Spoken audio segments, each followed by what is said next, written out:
You ever wonder why something's happening when it's happening, and then later on it all becomes clear? I'll never forget the time that $20 meant the world to me. You see, when I was starting off as an entrepreneur, my wife was working at the cable station, so she was the one really paying all the bills. And so we had to come to an agreement that, okay, as you're building your business, how about $20 a day? Will you be able to build your business with that? I'm like, yeah, I got that. I can make that happen. Now with $20 a day, mind you, I had to get gas. So sometimes it was like, hey, can you put $5 on number two? Because I needed the other $15 that day. But I never asked folks things like, hey, can I take you to lunch, share with you a little bit about my business, a little bit about our services, because lunch may cost more than $20. And so I would say things like, hey, can I take you for a cup of coffee? Hey, can I treat you to a cup of tea? Hey, can I treat you to dessert? Because I knew that I could probably pay for that dessert with $20. I never forget coming home and my wife asked what she normally asks when I came into the house, hey, how'd things go today? And I said, well, the person that I was supposed to meet with didn't show up. And she's like, that's okay. You'll go after her again tomorrow. And that was nice. I needed that encouragement. But she said, so at least you have the $20. And I was like, yeah, I have the $20. And I went to reach for it, and it wasn't in my pocket. And she was like, well, maybe it's in your other pocket. Checking my other pocket, it wasn't there. Like the $20 meant that much that I had to find it.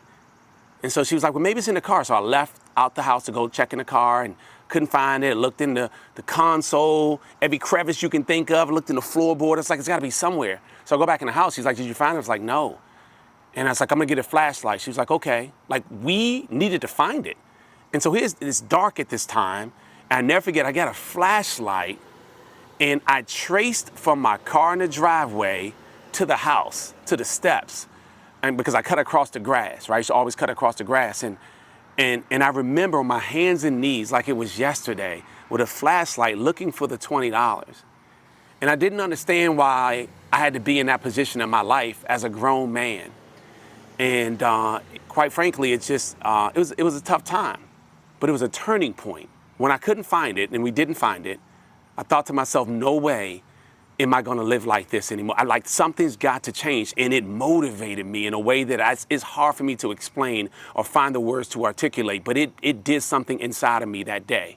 That $20 changed me. Secondarily, I know that something else was being planned for me. I didn't know what.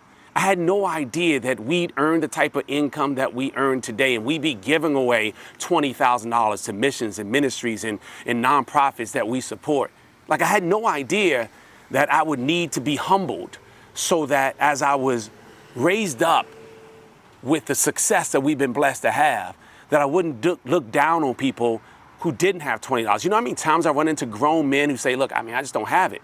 And I think if I didn't experience that moment in my life where I was on my hands and knees looking for $20, perhaps I would think, man, you're a grown man. What do you mean you don't have $20? But instead, I know what it's like. And so instead of looking down at people, right, instead of speaking down at people, I can speak with people because I know what it's like. And no one wants to be in that place.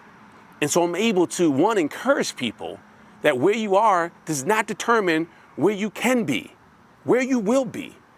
Number two, I know you can't become over-dependent on your own agenda because I would have never planned in my life to be on my hands and knees looking for $20. So instead of mapping out your own agenda, becoming over-dependent on your agenda, know that there's a master agenda for you. And everything you're going through because of where you will be, and you're going to need to reflect upon where you've come from so you'll never forget it and you'll stay humble.